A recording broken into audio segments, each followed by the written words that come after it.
Hello दोस्तों, मैं रुपेश कुमार स्वागत करता हूं आपका मैथ्स वाटिका में। दोस्तों, हॉट ट्रिक्स 100 में आज हम लोग देखेंगे ट्रिक नंबर 8। और ट्रिक नंबर 8 हमारा एवरेज से रिलेट करता है, औसत से रिलेट करता है। ट्रिक है हमारा आज का कि वैसे श्रेणी जिनके दो लगातार पदों के बीच का अंतर समान हो, इक्वल हो, का औसत होगा फर्स्ट प्लस लास्ट बाई 2।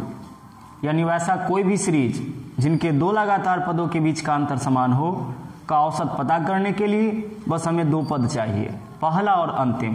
और पहला और अंतिम को जोड़ के अगर हम 2 से भाग देंगे तो हमें औसत प्राप्त हो जाएंगी। जैसे 5, 10, 15, 20, 25, 30, 35। यदि हमसे इस श्रेणी का औसत पूछा जाए तो यह एक ऐसा श्रेणी है जिनके दो लगातार पदों के बीच का अंतर समान है। जैसे 5 और 10 तो 5 का अंतर, 10 और 15 तो 5 का अंतर, 15 और 20 तो 5 का अंतर, 20 और 25 तो 5 का अंतर। यानी इस श्रेणी के दो लगातार पदों के बीच का अंतर समान है। तो इसका औसत निकालने के लिए बस 2 टर्म आपको देखना है, पहला 5 और अंतिम तो 35। तो पहला टर्म हो गया 5 और अंतिम टर्म हो गया 35। फर्स्ट प्लस लास्ट बाई 2 तो 5 प्लस 35 बट्टा 2, 5 प्लस 35 40 बट्टा 2, यानी इसका औसत हो जाएगा 20। तो इस प्रकार का कोई भी श्रेणी रहे जिनके दो लगातार पदों के बीच का अंतर समान हो का औसत फर्स्ट प्लस लास्ट बाई 2 से निकलेगा। पहला क्वेश्चन है आज का कि प्रथम 100 प्राकृत संख्याओं का औसत क्या होगा। प्रथम 100 प्राकृत संख्या, तो प्राकृत संख्या यानी कि नेचुरल नंबर 1 से आरंभ होता है और पहला 100 है तो 100 तक जाएगा। यानी इस श्रेणी का औसत हो जाएगा, एवरेज हो जाएगा प्रथम 100 प्राकृत संख्या, यानी पहला प्राकृत संख्या 1 होगा और अंतिम प्राकृत संख्या 100 होगा। तो फर्स्ट मालूम हो गया, लास्ट मालूम हो गया, तो first plus last by 2। 1 plus 101, 1 plus 100, 101 बट्टा 2, 101 में 2 से भाग देंगे तो यह हो जाएगा 50.5। यानी श्रेणी का औसत हो जाएगा 50.5।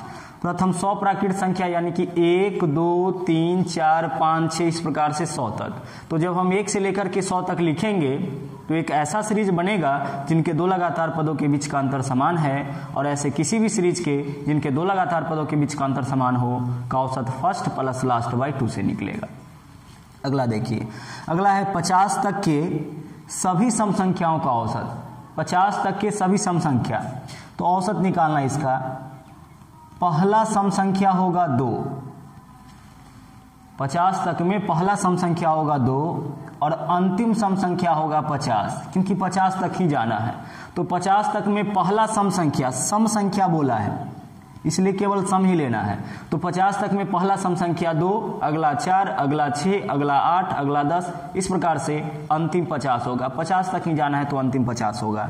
तो केवल हमको 2 चीज पता करना है, फर्स्ट और लास्ट। तो फर्स्ट हो गया 2, लास्ट हो गया 50, तो औसत हो जाएगा 2 प्लस 50 बट्टा 2, यानी कि 52 बट्टा 2, और 52 बट्टा 2 का वैल्यू हो जाएगा 26। तो इस श्रेणी का औसत हो जाएगा 26। अगला क्वेश्चन है 100 तक के सभी विषम संख्याओं का औसत क्या होगा। 100 तक के सभी विषम संख्या, तो 100 तक में पहला विषम संख्या 1 होगा, अगला 3, अगला 5, अगला 7। उसी प्रकार से अंतिम 100 तक में अंतिम विषम संख्या 99 होगा, क्योंकि 100 तो सम संख्या है तो अंतिम विषम संख्या 99। तो पहला विषम संख्या 1, केवल 2 ही चीज आपको पता करना है, पहला और अंतिम विषम संख्या 99। तो फर्स्ट हो गया 1, लास्ट हो गया 99, तो औसत होगा फर्स्ट प्लस लास्ट बाई 2। तो 1 प्लस 99 बट्टा 2, 1 प्लस 99 होगा 100, 100 बट्टा 2 यानी कि 50। तो इस श्रेणी का औसत हो गया 50। केवल आपको 2 चीज पता करना है, फर्स्ट और लास्ट। और अगर फर्स्ट और लास्ट मालूम हो गया तो औसत उसी दोनों को जोड़कर 2 से भाग देकर हम प्राप्त कर सकते। अगला क्वेश्चन है 3 के पहले 19 गुणजों का औसत क्या होगा। 3 के पहला 19 गुणज, 3 का गुणज यानी जो 3 के पहाड़ा में आने वाला है।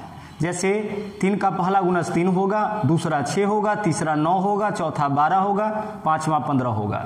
तो निकालना है 3 के पहले 19 गुणज का औसत। तो 3 का पहला गुणज होगा 3 और 3 का 19वां गुणज होगा 3 गुने 19 यानी कि 57। 3 का पहला गुणज 3, तो 3 का 19वां गुणज हो जाएगा 57। तो दो चीज मालूम हो गया, फर्स्ट मालूम हो गया, लास्ट मालूम हो गया। 3 के पहले 19 गुणज कहने का मतलब 3, 6, 9, 12, 15, 18 इस प्रकार से आगे बढ़े तो कुल 19 गुंजों का औसत क्या होगा। तो हम केवल दो चीज पता करेंगे, फर्स्ट तो 3 का पहला गुणज 3 होगा 3 गुने 1, और 3 का 19वां गुणज 3 गुने 19 यानी कि 57 होगा। तो दो चीज मालूम हो गया, फर्स्ट प्लस लास्ट, तो औसत हो जाएगा फर्स्ट प्लस लास्ट बाई 2, यानी इस श्रेणी का औसत एवरेज हो जाएगा 57 प्लस 3 60, 60/2 यानी कि 30। ठीक उसी प्रकार से अगला क्वेश्चन है 5 के पहले 10 गुणजों का औसत क्या होगा। तो 5 का पहला गुणज होगा 5, 5 का दूसरा गुणज होगा 10, 5 का तीसरा गुणज होगा 15, और किसी का भी अगर हम गुणज लिखेंगे तो एक ऐसा श्रेणी बनेगा जिनके दो लगातार पदों के बीच का अंतर समान होगा, क्योंकि 5 फिर 10 फिर 15 प्रत्येक के बीच 5-5 का अंतर, और ऐसा कोई भी श्रेणी बने जिनके दो लगातार पदों के बीच का अंतर समान हो का औसत फर्स्ट प्लस लास्ट बाई 2 होगा। तो 5 का पहला गुणज 5 हो गया। अब अंतिम गुणज पता करते हैं। तो 5 का 10वां गुणज 5 गुने 10 यानी कि 50 होगा। तो पहला गुणज 5 और अंतिम गुणज 50, तो औसत हो जाएगा फर्स्ट प्लस लास्ट बाई 2। इस श्रेणी का औसत 55/2, 55/2 हो जाएगा 27.5, यानी इस श्रेणी का औसत हो गया 27.5। तो इस तरीके से केवल एक फॉर्मूला का उपयोग करके इस तरह के किसी भी क्वेश्चन को आप बना सकते हैं। जिस किसी श्रेणी में आपको पता चल जाए कि इनके दो लगातार पदों के बीच का अंतर समान हो, तो आप केवल उसका पहला और अंतिम पद पता करें और उस दोनों को जोड़कर 2 से भाग दे, औसत निकल जाएगा। तो यह था हमारा ट्रिक नंबर 8। अगले वीडियो में हम लोग मिलेंगे फिर से ट्रिक नंबर 9 के साथ। तब तक के लिए धन्यवाद। Thank you. जय हिंद।